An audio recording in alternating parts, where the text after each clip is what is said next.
really struggling because their revenues, if you're a mum and pop restaurant, you rely on people filling up your tables every night, and it doesn't matter how many takeaways you make, it's not the same, or people just don't want that your food delivered that way. So it's a reflection on the whole of society, and unfortunately I think across the whole of society we're going to see winners and losers as fairly or as unfairly as it is. And I don't think we can say the Premier League are winners, because they are losers. They just may not be losing to the same, £150 million bridging loan from the Bank of England to Spurs isn't winning.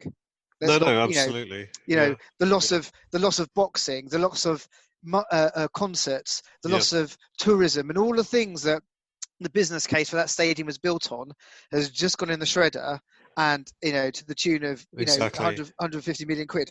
So it's just different because we can sustain it for a longer period. But I do appreciate that the smaller clubs don't have the same sort of ability to be able to call in those numbers to prop themselves up. But it's a mirror to society. I absolutely agree. Yeah, sure. I think the thing is, there needs to be some sort of rescue package for the lower leagues, because who is going to rescue them? If you look at what happened to Bury, there was no rescue package there. That just fell apart. I agree, and please don't take what I'm saying as a criticism and as a fuck them, let them. I'm saying it's a shame because that is what's going to happen. Yeah. It's not me being kind of flippant. It's me being concerned for it, because I think that's I've got a football team in my own town here, Boreham Wood, and today actually I think for the first time in a long time they had them training on the pitch on the training pitch behind the club, but I've not seen that for months and months and months. Yeah. So they do want to come back, because go to your point, they need to come back, but it's a difficult balancing act for them. Sorry, Steve, go on. Yeah, no, I think where you said about the Spurs with the bridging loan and the business model, and you're right, but I think the key thing is that, as I say, that this bringing football back now for them, that enables them. They have to change their model for the time being. Mm-hmm. They change their model, but they can still generate income. They're able to generate income that these lower league clubs aren't able to generate. Where where they're already operating on the margins. They were already operating on the margins beforehand, and many of them are in debt. They're not actually earning more than they're spending. So and I can't remember this conversation I was having a conversation with. But I was having a conversation with someone who supports a lower league club, and they were saying, "Well, no, that's right, but by the same token, these clubs shouldn't be." They shouldn't be spending more than they're earning, irrespective. No. So, exactly. You mentioned Bury, and Bury's a tragic story, but by the same token, they were massively mismanaged. Oh yeah, and they were spending way more than they were actually earning, and therefore, that's never going to be a sustainable way to run a club or to run a business or to run anything. No, you're absolutely right. Yeah, and that's with all the without all the romanticism of it all. That is the reality, that if you don't operate within your own, within your costs and what you can afford, then you are gonna. That's going to happen. That happens in business all the time. Of course, it does. And football shouldn't be any different to that in that respect. But I agree. As I say, I kind of agree about it's crazy coming back, but I am watching them every game. No, it's fair enough. It's all personal opinions, and I'm probably going to change my mind if we go on a good run and get top four, because I'm as fickle as the next. Playing tomorrow. We are playing tomorrow, by the way, just in case you want to don't take any hay fever tablets. All right? Yeah. I'll try not to. But there is something to say, which is, although we support Premier League club and many people do. There's lots of reasons why people should also get off their armchair and walk down to the end, to where it is in their town, and go for £5, go and watch and support their lower league or non-league club, because they need it more than ever. So it doesn't mean to say you're giving up on your Premier League team, but I think it's okay to go and support your local team too. Yeah, totally right. Because now they'll need it more than ever. They will. Yeah. Hopefully they get the chance to get back onto the grass. Yeah. Indeed. Yeah. Yeah. So, what else did you have, Steve, that you wanted to talk about? Well, just I mean, we could have covered this a little bit earlier, but I just before the like the Man United game. So before the game, Yeah. Before lockdown, when you were getting ready for a game, like there's obviously a pre-match routine that you would have gone through, and I just wondered. Well, it didn't apply to you because your pre-match routine was to fall asleep. But I just wondered, like I'll ask Simon. I can't ask you what your because I was tempted to go for an hour's drive to replicate me driving to the stadium and then get myself a couple of beers and all that. And really? Looking on Twitter, well, I wasn't really, but there was looking on Twitter, there were people that actually finished work early or whatever and said, right, I'm on the beers now, and I'm thinking, you're on the beers to watch a game at home, like how yeah. Why is that really essential to watching a game of football where you're not actually in the stadium, you're not with like your mates or whatever like that? You're probably watching it with your family, so your wife or whoever's watching you, falling off the chair because you've had so much to do. I just wondered what your pre-match routine was, Simon. Well, I mean, so as a group of supporters, we're doing, as I talked about Proud Lilywhites Zoom calls earlier. We did a Zoom call on Friday night. So we just opened a Zoom call. We told all our members, this is the code, blah, blah, blah. And people could just dive in, and you're watching it on your own TV, but on your second screen, as it were, you've got an open. So we kind of met up an hour or so before. We're chatting about stuff, watching what's going on the telly, talking about the team selection, and then when the match started, just kind of mute it off, watch it, come back at half time, etc. So whilst if people wanted to grab a beer and do whatever, they could do, but that kind of whole thing of rather than sitting on your sofa and watching it on your own and just getting we kind of tried to make it feel like you're watching it with a bunch of mates in a virtual way. It's a fair point, actually. That's not a bad idea. Yeah. So in that way, you kind of it makes it kind of a bit more of an experience. So my other half doesn't care about football. So I was like, I'm going upstairs, close the door, and then I'm in my own little world with my with my paraphernalia, my drinks, and whatever I wanted. Yeah. And just kind of had my 2 hours of me doing whatever I wanted to do with the people I wanted to talk to about what was going on the telly. Yeah, that's really cool. So, I mean, I don't have Sky. It's on. I don't have Sky. I have it on my phone. So normally I'm sort of hunched over a phone. I'm watching it if it's on Sky. But because obviously the club had this thing with Now TV and the Premier League about giving out vouchers, I was able to get this Now TV and watch it on a bigger screen. Watched it with my son.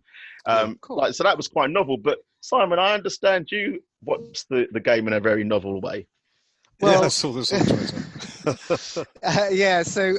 So the club were doing their fan wall, and they had fans beamed into the stadium so that they could all be, they were being watched or they were watching on their TV, but the players could see them watching them. It was all a bit bizarre. But the Premier League are also doing their fan wall, which is slightly different.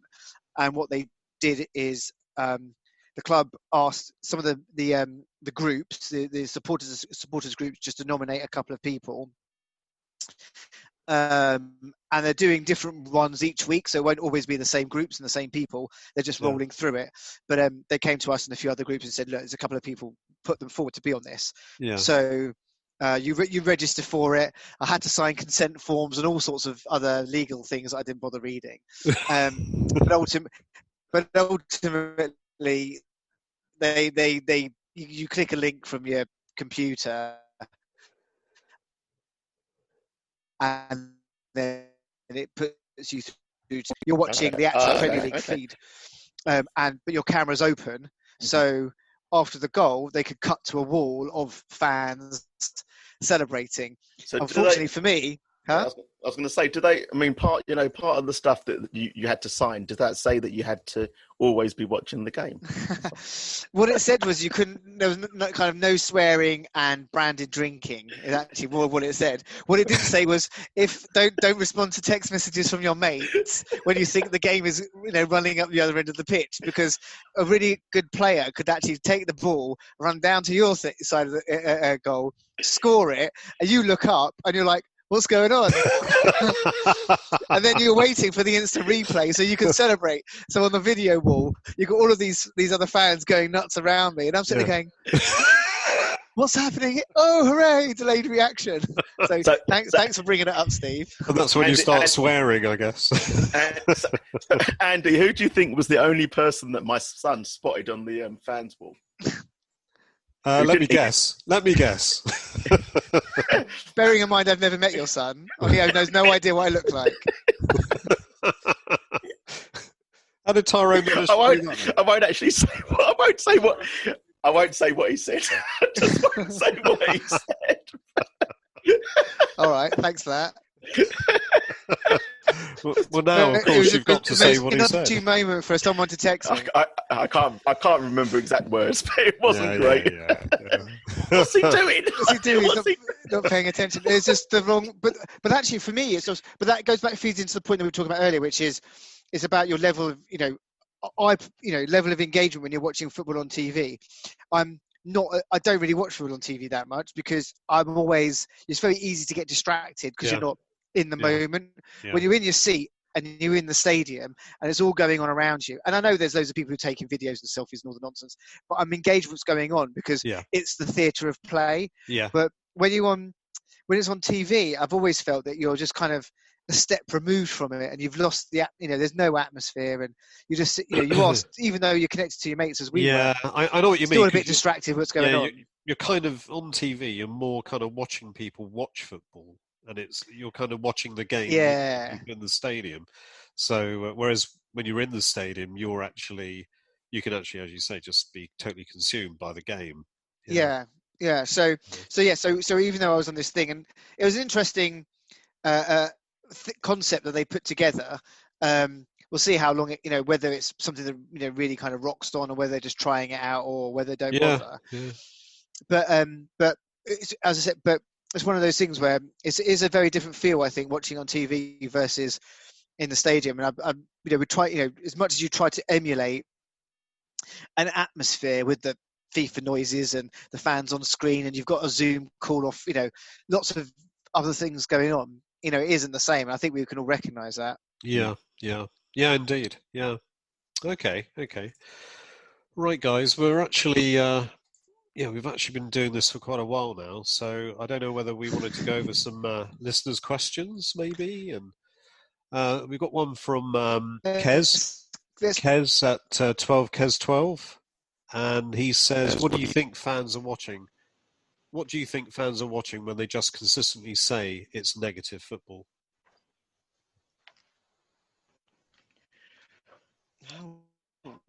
Well, it's difficult. I think they have a preconception that I've seen a lot of "this isn't Tottenham," and I don't want to quote Allardyce, but where he kind of says about when he was manager of West Ham, this isn't the West Ham way and all that, and what's the West Ham way, but. I understand some fans where they want us to be attacking, but as I say, from first game back, Mourinho's mindset for me is that he wants and maybe set us off without losing and try and something to build on. And I kind of agree with Kez that some of it, all right, we conceded a lot of possession, but it wasn't totally negative. It just we could have been more positive, I guess. So glass half full. Yeah, that's fair. So one that we had hungover from last week from Camarade Rahava Born. If we were to buy one player from each of the top four, Liverpool, City, Leicester and Chelsea, which guys would you get? It's quite a good question, actually. Simon, what do you think? Oh God. I'm just trying to think now. Who would I get? Let's just see if I can. Liverpool.